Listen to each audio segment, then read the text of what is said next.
దేవుని బిడ్డలారా, ప్రభునామను బట్టి ప్రతి ఒక్కరికి క్రీస్తు నామమున ప్రత్యేకమైన వందనాలు తెలియపరుస్తున్నాం. పరిశుద్ధ గ్రంథంలో నుండి సమూయేలు 2వ గ్రంథం 7వ అధ్యాయం 29వ వచనంలో రాజు అయినటువంటి దావీదు గారు చక్కని ప్రార్థన చేస్తున్నాడు. రాజు 100 రాజ్యాలకు పైన అధికారం కలిగినటువంటి కెపాసిటీ కలిగినటువంటి వ్యక్తి.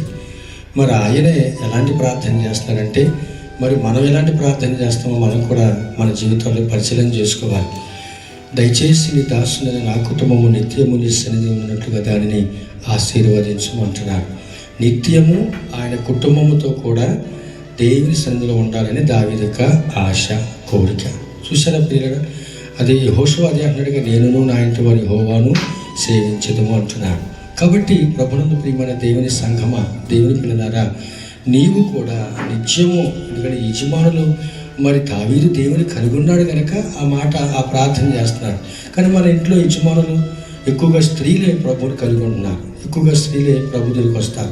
100 మంది స్త్రీలు సంఘంలో ఉంటే ఒక 25, 30, 50 లోపు పురుషులు ఉంటారు. అంటే ఎక్కువ సమయము స్త్రీలే ప్రభు దగ్గరికి వస్తారు. కాబట్టి స్త్రీలు దావీదులాగా మనం ఏం చేయాలంటే ఈ సమయంలో, అయ్యా నా భర్త, నేను, నా బిడ్డలు నిత్యము నీ సందులో ఉండాలి ప్రభువా, మన కుటుంబంతా కట్టబడాలి నాయన, కుటుంబంతా కూడా రక్షణ పొందాలయ్యా, కుటుంబంతా కూడా మేలు పొందాలి ప్రభువా అని దావీదు వలె మనం కూడా ప్రార్థన చేయాలి. దేవుని బిడ్డలారా, ఏమని అడుగుతున్నాడు? అయ్యా నాకు రాజ్యాన్ని ఇవ్వు, నాకు అది ఇవ్వు, నాకు ఇది ఇవ్వు, మరి ఇంకా బలపరచు, నాకు జ్ఞానవి అని అడిగేదానికి బదులు ఏమడుగుతున్నాడు? దయచేసి నీ దాసునైనా నా కుటుంబము నిత్యము నీ సన్నిధి ఉన్నట్లుగా దానిని ఆశీర్వదించమంటున్నా. కాబట్టి ప్రియమైన దేవుని బిడ్డలారా, దావీదులాగా మన కుటుంబంతో దేవుని సన్నిధిలో కనబడాలి. కానీ అపొస్తలుల కార్యం 10వ అధ్యాయంలో మనం చూసినట్లయితే, మరి ఆయన ఇటలీ పటాలం అనబడినటువంటి పటాలంలో శతాధిపతి అనేటువంటి కోట్లేదు. ఆయన కూడా శతాధిపతి అనేటువంటి, ఏమండి 100కు పైనే అధికారం కలిగినటువంటి వాడు. కానీ ఆయన కూడా కుటుంబంతో కూడా మరి భయభక్తులు కలిగిన వాడుగా ఉండి దేవుని సందులో ఎల్లప్పుడూ ప్రార్థన చేస్తున్నాడు, ధర్మం చేస్తున్నాడు, ప్రార్థన చేస్తున్నాడు. కాబట్టి కుటుంబము అనేది దేవుడిచ్చిన వ్యవస్థ. కుటుంబ వ్యవస్థ ప్రియ దేవునికి పెట్టారు. ఈ దినాల్లో మనం చూసినట్లయితే మరి భర్త లేనటువంటి భార్యలు ఎంతోమంది ఉన్నారు, భార్య లేనటువంటి భర్తలు ఎంతోమంది ఉన్నారు, బిడ్డ లేనటువంటి వారు లోకంలో ఎంతోమంది ఉన్నారు, ఇల్లు లేనటువంటి వారు లోకంలో ఎంతోమంది ఉన్నారు. రకరకాలైనటువంటి గొడవలతో, మరి అనుమానములతో, మరి సమస్యలతో, సోదరులతో కుటుంబాలు పీడించబడుతున్నాయి. అయితే ఈ రోజున నీ కుటుంబం చక్కగా కట్టబడి ఉందంటే దేవుని కృప కదా, దేవుని యొక్క ఆశీర్వాదం కదా, దేవుని సంకల్పం కదా, దేవుని యొక్క దీవెన కాదు. అందుకే నీవు కుటుంబంతో కూడా దేవుని సన్నిధికి రావాలి, కుటుంబంతో కూడా దేవుని స్తుతించడానికి నువ్వు ఆశ కలిగి ఉండాలి ప్రియరా. అప్పుడే దేవుడు ఆశీర్వాదిస్తాడు. దేవుని చిత్తం లేకుండా నువ్వు ఏది చేసినా ఏ ఆశీర్వాదం నువ్వు పొందుకోలేవు. మనం గమనిస్తే రూతు పుస్తకంలో నయోమి మనకు కనపడదు.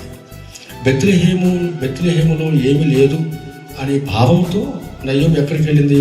మోయాబు దేశానికి వెళ్ళింది. దేవుని చిత్తం కనుక్కుందా? దేవుని అడిగిందా? ప్రభా వెళ్ళమంటావా, వద్దంటావా, నీ చిత్తం ఏంటయ్యా, ఏదో నాకు బయలుపరచు, నాకు తెలియపరచు అని అడగాలి. లేదు, ఎవరిని సంప్రదించకుండా, దేవుని సంప్రదించకుండా ఆమె కొండపాటనే భర్తను తీసుకుని కట్టుబాట్లతో ఉన్నటువంటి సామాగ్రి సర్దుకుని 2 బిడ్డలు తీసుకుని వెళ్ళిపోయింది. వెళ్ళింది ఎక్కడికి వెళ్ళింది? దేవుని ఇంటికి వెళ్ళిందా? దేవుని స్థానానికి వెళ్ళిందా? కాదు, మోయాబు దేశం. అది పాపంతో కూడినటువంటి దేశం, పట్టణం అని లేఖనాలు మనం సెలవిస్తున్నాయి. అక్కడికి వెళ్ళి ఏమండి మరి కొంత సంపాదించుకుని రావటం చేసిందా? అక్కడే స్థిరపడిపోదాం అనుకుంది.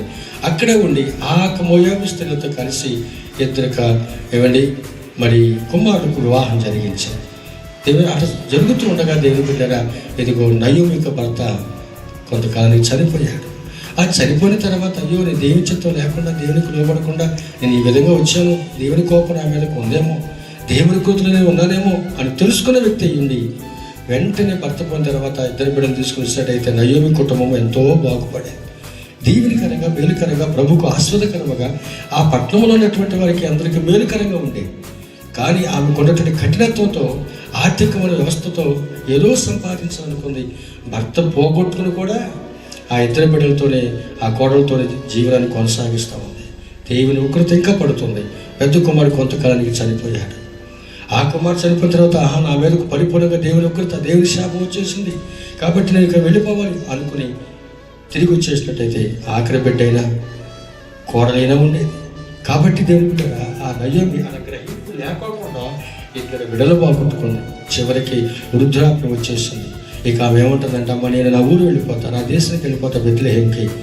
ఇదిగో రూతు మరి వార్ప, మీ ఇద్దరు కూడా మీ పుట్టింటికి వెళ్ళిపోండి.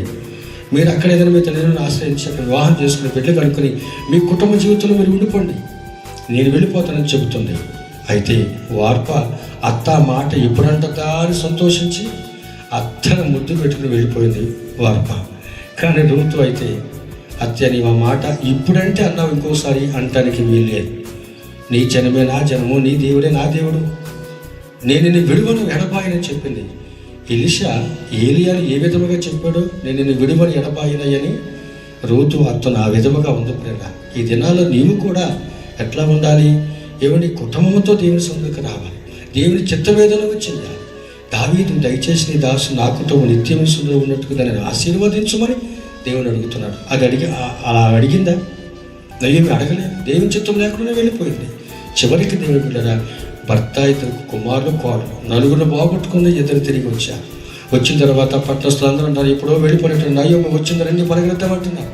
అమ్మా నయోమి బాగున్నావా అని వరుస పెట్టి పలకరించేవాడు, పిలిచేవాడు. పిలుస్తుంటే నన్ను నయోమి అనొద్దు, దేవుడు నాకు అన్యాయం చేశాడు, నన్ను మారా అని పిలవమంటాను.